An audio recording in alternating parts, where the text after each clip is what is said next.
আসসালামু আলাইকুম প্রিয় দর্শক, অন্য মঞ্চের আলোচনায় আজকে আমাদের অতিথি হিসেবে আছেন সিনিয়র সাংবাদিক জনাব মাহবুব কামাল। জনাব মাহবুব কামাল, আপনাকে আমাদের অনুষ্ঠানে স্বাগত জানাচ্ছি। মাহবুব ভাই, আমাদের নতুন সরকার গঠিত হওয়ার পর আমরা দেখলাম যে বিভিন্ন দেশ থেকে নানা রকম অভিনন্দন জানিয়ে চিঠি আসছে। এটা তো অবশ্যই আমাদের জন্য ভালো। এমনকি আমরা এটাও দেখলাম যে এই মুহূর্তে বিশ্বের মোড়ল হিসেবে পরিচিত যে যুক্তরাষ্ট্র, তার যিনি রাষ্ট্রপতি জনাব ডোনাল্ড ট্রাম্প, তিনিও তারেক রহমানকে অভিনন্দন জানিয়ে চিঠি লিখেছেন। সেই চিঠিটা নিয়ে আসলে আমরা একটু কথা বলতে চাই, কারণ চিঠিটা পড়ে অনেকেরই মনে হতে পারে এটা কি নিছকই একটা অভিনন্দন নাকি অন্য কিছু। আপনার কাছে এই চিঠিটাকে আপনি কীভাবে ব্যাখ্যা করবেন? Thank you. আসলে চিঠিটা পড়ে আমার কাছে প্রথম যে রিয়াকশনটা হয়েছে যে এটা কি একটা সোভারেন দেশের হেড অফ দি গভর্নমেন্টের কাছে চিঠি, না এটা একটা কলোনির পাপেট সরকারের কাছে চিঠি, মানে একটা কলোনির পুতুল সরকারের কাছে চিঠি কিনা, এটা প্রথমে স্ট্রাইক করছে আমার কাছে যে আর এ সোভারেন নেশন। কেন আপনার এরকম মনে হলো? কেন বলছি, আপনি দেখতে পারবেন। তো এটা একটা টোটালি একটা আনকার্টিয়াস চিঠি, একটা অসৌজন্যমূলক চিঠি। বলা হচ্ছে এটা কংগ্রেচুলেশন লেটার, অভিনন্দন বার্তা, বাট ইন ইফেক্ট এটা একটা অসৌজন্যমূলক আনকার্টিয়াস চিঠি। এবং এরকম চিঠি ট্রাম্পের পক্ষে লেখা সম্ভব, কারণ যিনি মানে ঈগল পাখি হয়ে আরেকটি দেশের প্রেসিডেন্টকে তুলে নিয়ে যেতে পারেন, তার পক্ষে এরকম চিঠি লেখা অসম্ভব কিছু না। দেখেন, চিঠিটা আপনি যদি প্রথম থেকে আমি একটু পড়েই একটু অনুবাদ করার চেষ্টা করি। সেটা হচ্ছে, উনি প্রথমে লিখতেছেন যে on behalf of American people I congratulate you on your historic election. উনি এই ইলেকশনটাকে হিস্টোরিক বলতেছেন, ঐতিহাসিক নির্বাচন বলতেছেন। ঠিক আছে, এটা মনে রাখবেন। And successful term as prime minister. অর্থাৎ উনি চাচ্ছেন, উনি উইশ করতেছেন যে তারেক রহমান যেন তার টেনিউর ফুলফিল করেন, সাকসেসফুল টার্ম, অর্থাৎ একটা সফল টেনিউর যেন উনি শেষ করতে পারেন, এটা উনি চাচ্ছেন। এরপর দেখেন, এটা কিন্তু খুব ইঙ্গিতপূর্ণ, উনি টেনিউর ফুলফিল হোক এটা চাচ্ছেন উনি। এইটা উনি চাচ্ছেন, মানে টেনিউর ফুলফিল হওয়া না হওয়াটা ওনার ইচ্ছা অনিচ্ছার উপর নির্ভর করতেছে। এইটা আমাদের ইলেকটোরেট বা আমাদের নির্বাচক মণ্ডলীর কোনো ভূমিকা নাই এখানে। এটা বুঝতে হবে কিন্তু। আচ্ছা, তারপর লিখতেছেন উনি, the partnership between our countries is based on mutual respect and a shared interest in fostering a free and open Indo Pacific. দেখেন, প্রথমে ইন্দো প্যাসিফিক চলে আসলো। আমাদের পার্টনারশিপটা কিসের উপর ভিত্তি করে? একটা open and free Indo Pacific. হ্যাঁ, এটি আমাদের মূল জায়গা। আচ্ছা, তারপর বলতেছেন as you begin your term, আপনি যখন আপনার টার্ম শুরু করতেছেন, I hope you will help me maintain the tremendous momentum in our trade relationship through the implementation of our agreement on reciprocal trade, which benefits farmers and workers in both our countries. এটা খুবই vital একটা sentence. উনি বলতেছেন যে আপনি আমাকে help করবেন, পরস্পর হেল্প না, কিন্তু যে আমরা পরস্পরকে সাহায্য করবো তা না, আপনি আমাকে সাহায্য। I hope you will help me, আপনি আমাকে সাহায্য করবেন। কিসে সাহায্য করতে হবে? যে মোমেন্টাম তৈরি হয়েছে এই যে রিলেশনশিপে, আমাদের দুই দেশের যে মোমেন্টাম তৈরি হয়েছে, যে মোমেন্টাম ইউনুস সাহেব তৈরি করে দিয়ে গেছেন, উনি শুরু করেছেন, এইটাকে আমরা করব, এটাকে আমরা implementation of our agreement on reciprocal trade, আমাদের যে দুই দেশের মধ্যে যে রেসিপ্রোকাল, পারস্পরিক যে ট্রেড, যে বাণিজ্য, এইটা ইমপ্লিমেন্টেশন করার ক্ষেত্রে আপনি আমাকে হেল্প করবেন। রাইট, ঠিক আছে। সেটা কি হবে? Which benefits farmers and workers in both our countries. দেখেন এখানে দুইটা জিনিস আছে, ফার্মার্স অ্যান্ড ওয়ার্কার্স। রাইট। এটা মানে আমাদের কৃষক এবং শ্রমিকের জন্য বেনিফিশিয়াল হবে। জি। কি বেনিফিশিয়াল হবে? তাইলে কৃষকের জন্য কি, বা আমাদের তাহলে কি আমাদের আমেরিকা থেকে গম কিনতে হবে? ট্রেড মানে না, তো আমেরিকা থেকে গম কিনতে হবে, তাহলে আমেরিকা থেকে আমরা তো এখন ব্রাজিল থেকে জানি কিনি, আমেরিকা থেকে গম কিনতে গেলে তো আমাদের বেশি দামে কিনতে হবে। এবং এটা কি আমরা বাধ্য? এগ্রিমেন্টে কি আছে? এগুলো তো সব NDA, non disclosure agreement, right. প্রকাশ করা হয় না, আমরা জানি না কিছু কি হয়েছে এগ্রিমেন্টে। হ্যাঁ, তাহলে আমাদের গম কিনতে হবে ওখান থেকে বেশি দামে। আরেকটা কি, এটা ওয়ার্কারদের জন্য কি, এটা ফার্মার, ওয়ার্কারদের জন্য হচ্ছে তুলা। এখন ধরেন যে আমরা তো তুলা কিনি ধরেন চায়না থেকে, ইন্ডিয়া থেকে, তারপরে আর কোথা থেকে যিনি কিনি। এখন আমেরিকার তুলা কিনতে গেলে তো আমাদের বেশি দামে কিনতে হবে, এবং তুলার উপরে আমাদের গার্মেন্টস ইন্ডাস্ট্রি মানে এটা মানে ডিপেন্ডেবল, তাই না? তাইলে আমাদের কৃষি এবং আমাদের কি বলে শ্রমের বাজার, এইটা আপনি নিয়ন্ত্রণ করার একটা বোধহয় কিছু আছে এগ্রিমেন্টে। হ্যাঁ, এবং এইটা আপনি ইমপ্লিমেন্ট করার জন্য আপনাকে সাহায্য করতে বলতেছেন আপনি তারেক রহমানকে। মানে আপনি তারেক রহমানকে সাহায্য করবেন না, তারেক রহমান আপনাকে সাহায্য করবে। যদি হয়তো যে এটা মিউচুয়াল হেল্প, মিউচুয়াল শব্দটা নাই তো, বা রেসিপ্রোকাল হেল্প সেটাও তো নাই, আপনি আমাকে সাহায্য করবেন, বুঝেন কিন্তু। আচ্ছা, তারপরে দেখেন ভয়াবহ জিনিস আছে এখানে, সেটা হচ্ছে উনি বলতেছেন, I also hope you will take decisive action to complete the routine defence agreements that would finally give your military success to high-end American-made equipment, best of the world. দেখেন উনি বলতে, ডিসাইসিভ শব্দটা কিন্তু আপনাকে বুঝতে হবে। আপনি দেখেন ইংরেজি একটা শব্দের একটা আলাদা দোতনা আছে, এটাকে যদি শুধুমাত্র সিদ্ধান্ত বলেন তাহলে হবে না কিন্তু। মানে প্রত্যেকটা ভাষার এক একটা শব্দের এক একটা দোতনা আছে, এক একটা ব্যঞ্জনা আছে। হ্যাঁ, ডিসাইসিভলি মানে হচ্ছে আপনার বিষয়টা মীমাংসিত, মানে শুধুমাত্র এটা সিদ্ধান্তমূলক তা না, এইটা মীমাংসিত, এটা অ্যাসার্টিভ। হ্যাঁ, আপনি ডিসাইসিভলি আমাকে করবেন, এই অ্যাকশনে যাবেন, ঠিক আছে? অর্থাৎ উনি ধরে নিছেন যে এই সমস্ত এগ্রিমেন্ট যদি বাস্তবায়ন করার প্রক্রিয়া শুরু হয়, তাহলে আমাদের দেশের বিভিন্ন কোয়ার্টার থেকে হয়তো প্রশ্ন উঠতে পারে। সেই জন্য উনি বলতেছেন ডিসাইসিভলি আপনাকে অ্যাকশনে যেতে হবে। আমি বুঝতে পারছি জিনিসটা একদম ক্লিয়ার। হ্যাঁ, আমার দর্শকরা বুঝতে পারছেন না। ডিসাইসিভলি আপনাকে অ্যাকশনে যেতে হবে, রাইট।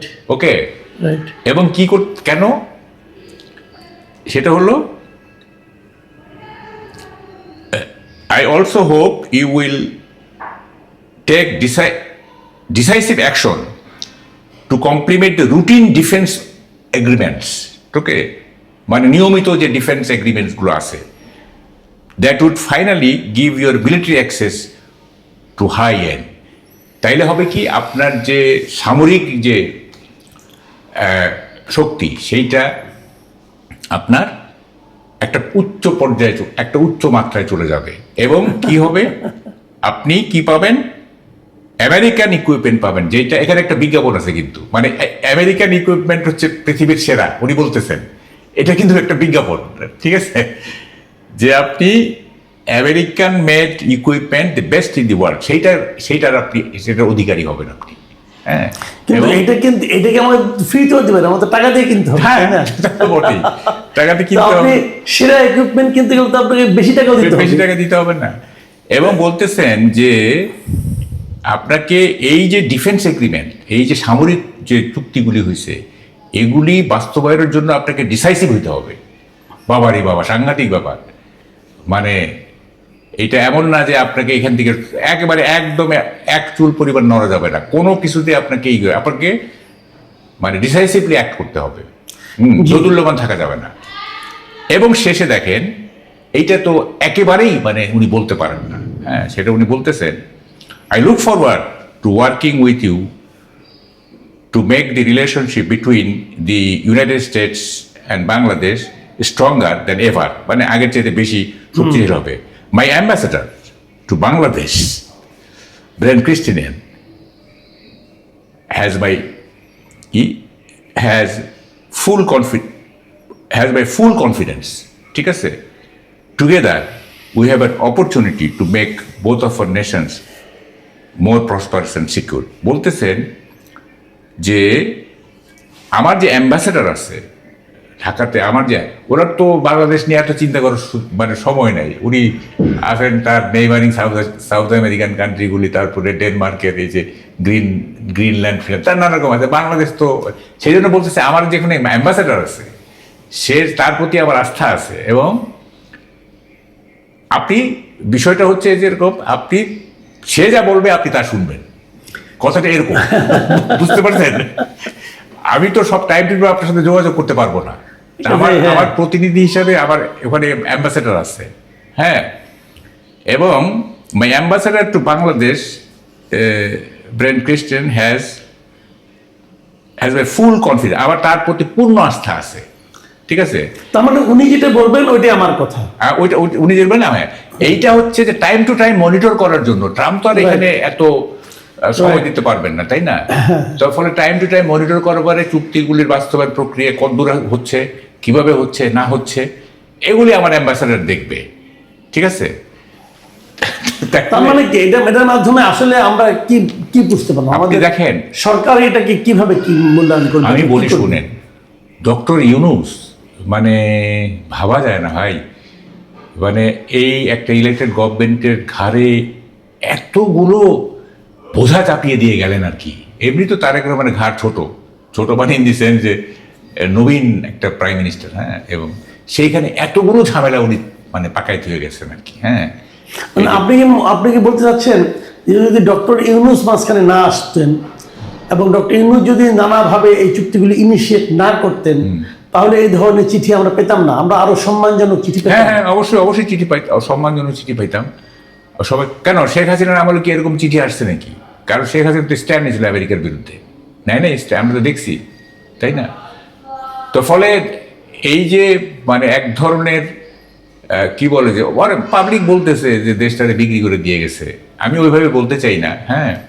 কিন্তু উনি যে সমস্ত ঝামেলা পাকায় দিয়ে গেলেন, এই যে যেমন ধরেন সরকারি কর্মচারীদের বেতন ডাবল করে দিয়ে গেছেন, আর এটা কিভাবে তারেক রহমান বাস্তবায়ন করবে?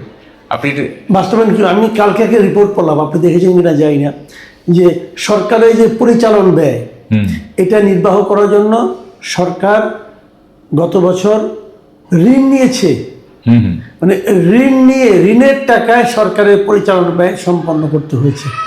এখন এটা যদি ডাবল করে দেন, বাস্তবায়ন করতে যান, তাহলে তো ঋণ আরো নিতে হবে। মানে এখন যতটুকু ব্যয় আছে বেতন ভাতা ইত্যাদি, এটাই সরকার দিতে ঋণ নিতে হয়।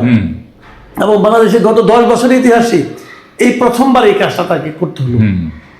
মানে এটা সম্ভবত এরশাদের আমলে একবার এরকম ঋণ নিতে হয়েছিল, আর কখনো হয়নি, কিন্তু এবার এসে ঋণ নিতে হলো। এটা হলো ইউনূস সাহেব এই কাজটা করে গেছেন। এবং দেখ, আমরা তো এখন জানতে চাই যে আমেরিকার সাথে এই যে এনডিএ, যেটা নন ডিসক্লোজার এগ্রিমেন্ট, এগুলো আমরা পুরোপুরি এখন জানতে চাই। এখন তো বোঝা গেল যে বেশ কিছু চুক্তি হয়েছে। আচ্ছা, আপনার কি মনে হয় এই যে আমরা মানে এত যে সমালোচনা হচ্ছে গভর্নমেন্টের একটা ডিসিশনের ব্যাপারে, সেটা হলো যে পররাষ্ট্রমন্ত্রী হিসেবে মিস্টার খলিলুর রহমানকে নিয়োগ দেওয়াটা, আপনার কি মনে হয় যে ডক্টর ইউনূসের আমলে আমেরিকার সঙ্গে যে সমস্ত এগ্রিমেন্ট হয়েছে, যে সমস্ত চুক্তি হয়েছে প্রকাশ্য অপ্রকাশ্য, সেই চুক্তিগুলির ধারাবাহিকতাকে রক্ষা করার জন্যই খলিলকে এই গভর্নমেন্টে নিতে হলো? এক্স্যাক্টলি। দেখেন, ডক্টর খলিলুর রহমানকে ফরেন অ্যাডভাইজার করার দুইটা সম্ভাব্য কারণ থাকতে পারে। একটা হলো যে বিএনপির নেতৃত্বে ফরেন পলিসি বা ডিপ্লোমেসিতে স্কিল লোক নাই, হ্যাঁ, মানে দক্ষতার অভাব আছে, একটা হইতে পারে, সেই জন্য একটা টেকনোক্রেট আনা হলো। আরেকটা হলো যে এটা আমেরিকার এজেন্ডা, কারণ উনি আসছেন আমেরিকা থেকে, উনি এই প্রথমে তো সিকিউরিটি অ্যাডভাইজার ছিলেন, তারপর তখন নানা রকম কথা উঠছিল, করিডোরের সময় তো আমাদের আর্মি চিফ বলছিল নো ব্লাডি করিডোর ইত্যাদি নানা রকম ইয়ে ছিল। আমরা বুঝতে পারতেছিলাম উনি একটা আমেরিকান এজেন্ডা বাস্তবায়নের মধ্যে আছে। এখন যেহেতু Yunus government is no more, তাইলে এখন এটা ক্যারি ফরওয়ার্ড করতে গেলে এই যে সমস্ত জিনিসগুলি মানে চলমান ছিল, ক্যারি ফরওয়ার্ড করতে গেলে তো মানে সেরকম একটা লোক লাগবে। তো is none but Khalilur Rahman, এবং তারেক রহমানকে একটু কম্প্রোমাইজ করতে হয়েছে। এটা কিন্তু এক ধরনের কম্প্রোমাইজ। কিন্তু আমি তার মানে আপনি বলতে চাচ্ছেন যে খলিলুর রহমানকে তারেক রহমানের উপর চাপিয়ে দেওয়া হয়েছে? তাই তো, তা না হলে কেন? আমি তো বলি, যেমন ধরেন আমি বলি আমির খসরু মাহমুদ চৌধুরী না, he is capable enough to be a foreign minister. ইংরেজি ভালো জানেন, ইন্টারন্যাশনাল পলিটিক্স ভালো জানেন, মানে তার কোনো ব্যাপারই ছিল না হ্যাঁ তাকে ফরেন মিনিস্টার করা। বা আরও লোক আছে, বিএনপি তো নাই এমন তো না। এবং যদি টেকনোক্রেটও আনতে হয় তাহলে খলিলকে আনতে হবে কেন? টেকনোক্রেট আর নাই। তো ফলে এটা বোঝাই যাচ্ছে এবং তারেক রহমানও কি করবে বেচারা, মানে এটা সব দিক তো সামলাইতে হয়, বুঝছে না? তাকে এই যে নতুনভাবে দেশের ভার নিছেন, এখন উনি আবার যদি এটা মানে আমেরিকার এই এজেন্ডা যদি একমত না হন, তাহলে কোন ঝামেলা হয় না হয়। হ্যাঁ, তো ফলে একটা কম্প্রোমাইজ করলেন আপাতত, তারপর আবার দেখি কি হয়। তবে এটা ঠিক, মানে একটা বড় ধরনের ঝামেলার মধ্যে পড়ে গেছে বাংলাদেশ। এই ঝামেলাটা ইউনুস সাহেব তৈরি করে দিয়ে গেছেন। হ্যাঁ, তৈরি করে দিয়ে গেছেন। এবং আমি তো বললাম বাংলাদেশ অভিশাপ মুক্ত হয়েছে। হ্যাঁ, অভিশাপ মুক্ত হয়েছে। মানে অভিশাপ মুক্ত হয়েছে কখন? মানে ইউনুস সাহেব দায়িত্ব নেওয়ার কারণে নাকি দায়িত্ব ছাড়ার কারণে? দায়িত্ব ছাড়ার পরে অভিশাপ বর্ষিত হয়েছিল, আর এখন অভিশাপ মুক্ত হয়েছে আমরা। হ্যাঁ, এবং হি শুড বি প্রসিকিউটেড। উনি দেশের যে ক্ষতি করে দেখেছেন, সোশ্যালি মপতন্ত্রের মানে মপতন্ত্র প্রতিষ্ঠা থেকে শুরু করে আপনার ফরেন পলিসিতে সব দিক থেকে উনি আমাদের যে ক্ষতি করে দিয়ে গেছে, হি শুড বি প্রসিকিউটেড। হ্যাঁ, হি শুড নট বি গো আনচ্যালেঞ্জড। হ্যাঁ, আচ্ছা, আরেকটা জিনিস দেখেন, এখানে আমি বলতেছি, দেখেন আমেরিকার সাথে এত কিছু হইতেছে, কেউ কিন্তু এখন কিছু বলে না। এটা কিন্তু অদ্ভুত ব্যাপার। এইটা যে ভারতের সাথে চুক্তির ব্যাপারগুলিকে আমরা কিভাবে দেখছি, ভারতের সাথে চুক্তিগুলির ব্যাপারে আমরা গত 18 মাস কিভাবে দেখছি, কিন্তু আমেরিকার সাথে যে আচ্ছা, একটা কথা, ভারতের সাথে চুক্তির ব্যাপারে গত 18 মাস ধরে আমরা কিন্তু নানা ধরনের স্লোগান শুনেছি, পলিটিক্যাল বক্তব্য শুনেছি যে ভারত আমাদের শেষ করে দিয়েছে, গোপন চুক্তি করেছে, দেশ বিক্রি করে দিয়েছে শেখ হাসিনা ভারতের কাছে, এগুলো আমরা অনেক শুনেছি। কিন্তু গত 18 মাসে একবার দেখলাম যে আসিফ মাহমুদ সজীব ভুইয়া বললো যে এই সরকার আসা নিয়ে 10টা না 12টা চুক্তি বাতিল করছে। পরের দিনই দেখলাম আবার তৌহিদ হোসেন সাহেব, যিনি আপনার ফরেন অ্যাডভাইজার ছিলেন, তিনি বলেন যে না, ওরকম কোনো চুক্তি বাতিল হয় নাই। এবং ওখানে যে সমস্ত চুক্তির কথা বলা হয়েছিল আসিফ মাহমুদের, সেগুলো সব কল্পিত চুক্তি, ওদের কোনো চুক্তিই নাই। তো এই যে হলো, তাহলে আমার কথাটা হলো কি যে আমরা যে মানে শেখ হাসিনা যে ভারতের কাছে দেশ বিক্রি করে দিয়েছি, যে চুক্তিগুলির মাধ্যমে আমরা এটা মনে করতে পারি, সেই চুক্তিগুলি এই সরকার ডিসক্লোজ কেন করলো না, অথবা বাতিল কেন করলো না? শুনেন, মুখে বাংলাদেশের মানে ইউনুস সরকার থেকে শুরু করে আরও অনেক স্টেক হোল্ডার আছে যারা অ্যান্টি ইন্ডিয়ান সেন্টিমেন্টটাকে ক্যাশ করতে চাইছে। হ্যাঁ, ভার্চুয়ালি এরা তো অ্যান্টি ইন্ডিয়ান না। হ্যাঁ, তারা ইন্ডিয়ান সিনেমা দেখে, তারা ইন্ডিয়া ঘুরতে যায়, ট্রিটমেন্টে যায়, কিন্তু একটা ভারত বিরোধী একটা মানে জজবা তুলে, একটা সেন্টিমেন্ট তুলে এইটাকে পলিটিক্যাল স্বার্থে ক্যাপিটালাইজ করতে চাইছে। হ্যাঁ, কে ভারত বিরোধী বলেন? যদি সরকারে যায়, বিশেষ করে এই দেশের কোনো সরকার ভারতকে হোস্টাইল করে আপনার শাসন করতে পারবে? হোস্টাইল করে আপনি বলেন, এটা এই বাস্তবতা কি বলে? আপনি করবেন কি ইকুয়াল রাইট এবং ইকুয়াল প্রেস্টিজের জন্য আপনি ফাইট করবেন, জি, তাই না? ফাইট করবেন, যেখানে বিগ ব্রাদারলি অ্যাটিটিউড রাখা চলবে না, আমরা একটা ইকুয়াল, সেটা আপনি করবেন। আপনি করতেছেন কি, ভারতের মানচিত্র পাল্টায় দিব, তো এই 7 সিস্টার দখল করে নিব, তো এইটা সেইটা। হ্যাঁ, এগুলি কোনো ডিপ্লোমেসি? হ্যাঁ, এগুলো কোনো খোদ চিফ অ্যাডভাইজারই তো এইসব কথা বলছেন, এবং তাও কি ক্ষমতা নেওয়ার আগেই, on his way from Paris to Dhaka, উনি বলতেছেন যে 7 সিস্টার ডিস্টেবিলাইজ করে দেবে ইত্যাদি। এগুলি কোনো কথা? এখন কি হচ্ছে? হ্যাঁ, দেখেন, এই যে ভারতের সাথে চুক্তির ব্যাপারে আমরা বিরাট ভোকাল না, আর আমেরিকার সাথে যখন, তখন কিন্তু আমরা নিশ্চুপ। কারণটা কি জানেন? কারণ হচ্ছে ভারত হচ্ছে হিন্দু প্রধান দেশ, আর আমেরিকা হচ্ছে খ্রিস্টান প্রধান দেশ। আমাদের মধ্যে এই কারণ খ্রিস্ট ধর্মের সাথে ইসলাম ধর্মের কিন্তু একটা নৈকট্য আছে, জি, একটা নৈকট্য আছে, কিন্তু হিন্দু ধর্ম হচ্ছে আমাদের সবচেয়ে কি বলে যে মানে চক্ষুশূল আর কি। হ্যাঁ, চক্ষুশূল আমাদের। ফলে ইন্ডিয়ার ছোট জিনিস বড়, আমেরিকার বড় জিনিস ছোট। এবং দেখবেন এই যে এত কিছু যে করে গেলেন ইউনুস সাহেব, হ্যাঁ, কেউ কোনো কথা বললো না, পলিটিক্যাল পার্টিগুলি কেউ কিছু বললো না। কিছু আমরা কিছু টুকটাক বুদ্ধিজীবী আছে কিছু, তারা কিছু বলছে, হ্যাঁ, এই আনু মোহাম্মদ টাইপের কিছু লোক আছে, তারা কিছু বলছে, কিন্তু পলিটিক্যাল পার্টিগুলো অ্যাজ কেউ কিছু বললো না যে আপনি কি করতেছেন, এনডিএ কেন হবে, নন ডিসক্লোজার কেন হবে, হ্যাঁ, আপনি জানান, জাতিকে জানান কি হচ্ছে না হচ্ছে, হ্যাঁ, ভিতরে ভিতরে আপনি কি করে করে আর রাখছেন। তাছাড়া একটা অস্থায়ী সরকার মাত্র যে নাকি 1.5 বছরের জন্য আসছে, এবং তার মেয়াদের শেষ মুহূর্তে এসে এত বড় একটা চুক্তি সে করে গেলো, কেউ কিছু বললো না। সবাই বোধ হয় ইলেকশন নিয়ে ব্যস্ত ছিল, অথবা ভয়ে ছিল যে যদি এগুলি বললে পরে উনি আবার অভিমান করে ইলেকশন বন্ধ করে দেন, এটাও হতে পারে। এবং দেখেন, আমার তো ধারণা ইউনূস সাহেব সবাইকে ব্ল্যাকমেল করেছেন। হ্যাঁ, উনি তো বললাম তো, উনি he is a player of highest order, এত বড় খেলোয়াড় সে আর কি, ও নিজেও বলছে আমরা বড় মাঠের খেলোয়াড়। যাই হোক, এখন এইসব মানে গিরিঙ্গি করছে 18 মাস ধরে সংস্কারের নামে। দেখেন সংস্কারটা কেন হয়েছে জানেন, সংস্কারের জন্য আপনি যত বড় ক্যানভাস নেবেন টেনিউর তত লম্বা হবে, রাইট রাইট। বুঝছেন। আপনি যদি ছোট সংস্কার নেন, যাতে নির্বাচন কমিশন সংস্কার করি যাতে নির্বাচনটা ভালো হয়, তাহলে তো আপনি বেশি দিন থাকতে পারতেছেন না। আপনি এই জন্য ডেলিভারেটলি একটা বড় ক্যানভাস নেওয়া হয়েছে, হ্যাঁ, কতগুলি মানে শতাধিক আপনার সংস্কার প্রস্তাব ইত্যাদি নিয়ে জাতিকে মানে একটা কি বলবো, দেখেন কত টাকার এখানে অপচয় হয়েছে, কত শ্রম, কত কর্মঘণ্টা নষ্ট, হ্যাঁ, এবং আলটিমেটলি কি হলো, এটা কি হলো, আলটিমেটলি কিছুই না, কিছুই না, কিছুই না। সব এটা ঝুলে গেছে, তো এটা ঝুলে গেছে। জি, হ্যাঁ, তো ফলে আমরা তো আগে থেকে বলছি, আপনিও বলতেছিলেন, আমিও বলতেছিলাম, এগুলি কোনো মূল্য নাই। একটা দল যদি আপনার 2/3 মেজরিটি পায়, সে তার ইচ্ছা মতো আপনার অ্যামেন্ডমেন্ট করে দিবে, সব তার ইচ্ছা মতো সংবিধান চলবে, এগুলি কি, হ্যাঁ। এবং একটা কথা আমরা বলতেছিলাম যে পলিটিক্যাল অ্যাডজাস্টমেন্ট ছাড়া সংস্কারের কোনো মূল্য নাই। পলিটিক্যাল অ্যাডজাস্টমেন্টও হলো না, কিছু হলো না, এবং এগুলো সব পৃথা হয়ে গেল, হ্যাঁ, এবং একটা হাস্যকর ইতিহাস হয়ে গেল আমাদের জন্য। জি, অনেক ধন্যবাদ, অনেক ধন্যবাদ জনাব মাহবুব কামাল। প্রিয় দর্শক, আপনারা শুনলেন, মানে মাহবুব ভাইয়ের কথা শুনে আমি নিজেও একটু ভীত, কিন্তু যে আসলে আমরা কোন গাড্ডার মধ্যে পড়ে গেলাম যেমন তেমন, তার হচ্ছে বড় কথা হলো ওই বৃদ্ধ ভদ্রলোক আমাদের কোন গাড্ডায় ফেলে গেলেন, খুব মেটিকুলাসলি ফেলে গেলেন, এবং এমন একটা এনভায়রনমেন্ট উনি ক্রিয়েট করেছিলেন যে পলিটিক্যাল পার্টিগুলো এর প্রতিবাদ করার মতো সুযোগ পায়নি।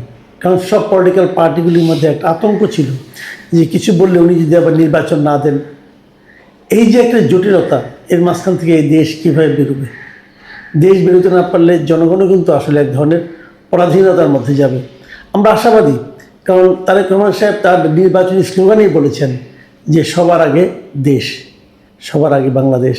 তা আমরা কি সবার আগে বাংলাদেশ, মানে আমরা বাংলাদেশের যে সার্বভৌমত্ব, বাংলাদেশের যে অধিকার, সেগুলিকে নিয়ে আমি সবার আগে এগিয়ে যেতে পারবো আগামী দিনগুলোতে, সেটা হয়তো আমাদের দেখতে হবে।